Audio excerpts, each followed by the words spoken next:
সেখানে কাজ করতে আসছে তাদের ব্যাপারটা কি আপনারা কি এরকম এই সরকারে আসার পরে তাদের একটা অডিট পেয়েছে যে তাদের কত অংশ আসলে নামে কাজ করছে, কত অংশ বেনামে কাজ করছে, তারা টাকা কিভাবে পাঠাচ্ছেন বা তারা কিভাবে টাকা রোজগার করছেন বা কিভাবে চাকরি করছেন, সেই ব্যাপারটা কি একটু দেখা সম্ভব হচ্ছে? দেখুন, এটা নিয়ে কিন্তু আমরা এখনো ক্যাম্পেইন যেটা চালানোর সেরকম কোনো কিছু আমরা করি। তবে আমরা সবসময় জানি যে একটা উল্লেখযোগ্য সংখ্যক, আমি কিন্তু সংখ্যাটা বলতে পারবো না, আমার মনে হয় কেউই এক্সাক্ট সংখ্যাটা বলতে পারবে না, উল্লেখযোগ্য সংখ্যক ভারতীয় এখানে চাকরি করেন এবং তাদের বেশ একটা এমপ্লয়মেন্ট ভিসা নিয়ে অনুমতি নিয়ে এখানে চাকরি করছেন না। কারণ আমি জানি যে এক দুজনের কথা, মানে অন্যান্য দেশে এক দুজনের কথা জানি যে অনেক ফর্মালিটি আছে, সেগুলি করে তারা চাকরি করছেন। অনেকেই টুরিস্ট ভিসা এসে তারপরে যেভাবেই হোক আগে পিছিয়ে করে কাজ করতেন। আর টাকা নিয়ে যাওয়া তো আপনি জানেন যে কোনো সমস্ত পৃথিবীতে এটা কোনো সমস্যা না, হুন্ডি আছে সমস্ত পৃথিবীতেই, হুন্ডির মাধ্যমে তারা টাকা নিয়ে যেতে পারেন, এটা ঘটছে।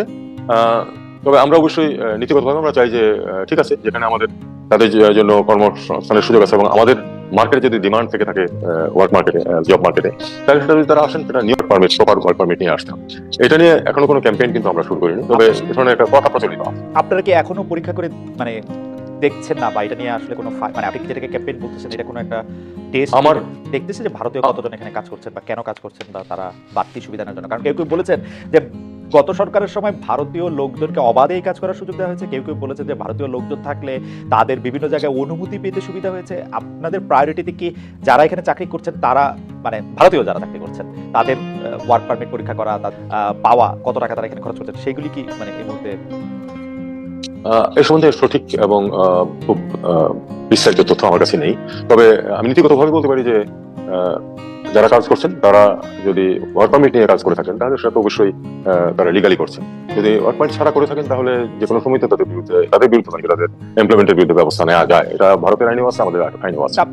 অ্যাডভাইজার স্যার, আপনি কি এইটা দেখতেছেন যে ভারত বাংলাদেশের বিপক্ষে বলছে যে তারা চিকিৎসার জন্য ভিসা দিবে না, ভিসা একরকম বন্ধ রেখেছে, বাংলাদেশ থেকে কাজ করতে রোমানিয়া যাবে যেহেতু বাংলাদেশে এমবেসি নাই, ওদের এখানে এমবেসি আছে, সেটার জন্য তারা ভিসা দিচ্ছে না। আমাদের এখানে তারা কাজ করতেছে বা কাজ করতেছে না, কি প্রয়োজনে কাজ করতেছে সেইটা কি আমাদের এই মুহূর্তে দেখা উচিত না? বাংলাদেশে এতজন মানে কি বলে জানি শিক্ষিত বেকার আছে, আমরা এই নির্বাচনের আগে বা এই 5 আগস্টের আগে এটা আমরা অসংখ্যবার শুনেছি যে এরকম একটা পরিস্থিতির মধ্যে আমরা যাচ্ছি। আমরা এটাও শুনেছি যে ভারত যে রেমিটেন্স ভারতে নিয়ে আসে তার মধ্যে একটা বড় অংশ বাংলাদেশ থেকে নেয়। দেখুন, আমি দেখেছি, আমি বাংলাদেশের কোনো পত্রিকা দেখিনি, ভারতীয় পত্রিকাতে বা তাদের স্ট্যাটিস্টিক্সে দেখেছি যে বেশ বড় একটা অঙ্ক এখান থেকে রেমিটেন্স হিসেবে যায় এবং সেটা সম্ভবত ওয়ার্ল্ড ওয়াইড ভারতে যা রেমিটেন্স আছে তার 4th বা 5th পজিশনে।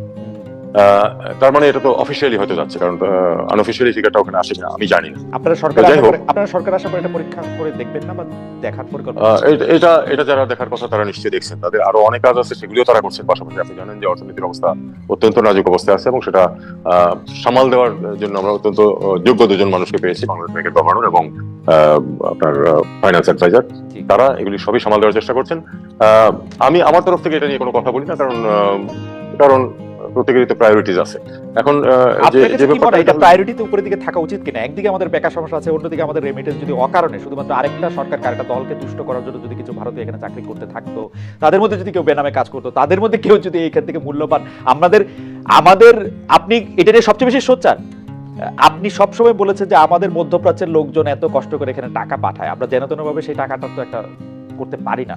এটা প্রায়োরিটিতে থাকা কি উচিত না? আমি সেটাই শুধু জানতে চাই। না, অবশ্যই প্রায়োরিটিতে থাকা উচিত এবং আমার বিশ্বাস যে যারা এই নিয়ে যারা কর্তৃপক্ষ তারা এই ব্যাপারে তথ্য সংগ্রহ করছেন এবং এ ব্যাপারে অবশ্যই স্বাভাবিক ব্যবস্থা নিলেই তো কোনো সমস্যা নেই। মানে যারা আইনসঙ্গত ভাবে থাকছেন না তাদের বিরুদ্ধে ব্যবস্থা নেওয়া যেতে পারে। আমার কাছে কেন এটা একটু ফানি লাগতেছে, সরি ফানি না, ফানি ইজ স্ট্রং ওয়ার্ড, আমার কাছে এটা কিরকম লাগতেছে, আমরা ইন্ডিয়ার সাথে এত কথা বলতেছি, এত জায়গা দিতেছি, যেই জায়গা থেকে ওরা আমাদেরকে টাকা নিয়ে যাচ্ছে বা যদি এটা অকারণে নিয়ে যায় থাকে, এটা তো পরীক্ষা করার প্রায়োরিটিতে উপরে থাকার কথা, এটা প্রায়োরিটিতে পেছনে কেন? মানে আমি কিন্তু একই প্রশ্ন বাংলাদেশ ব্যাংকের গভর্নর এবং বাংলাদেশের ফিনান্সিয়াল অ্যাডভাইজারকেও করতে চেয়েছি, করেছিও, মানে আমি ঠিক জবাবটা পাই নাই কেন।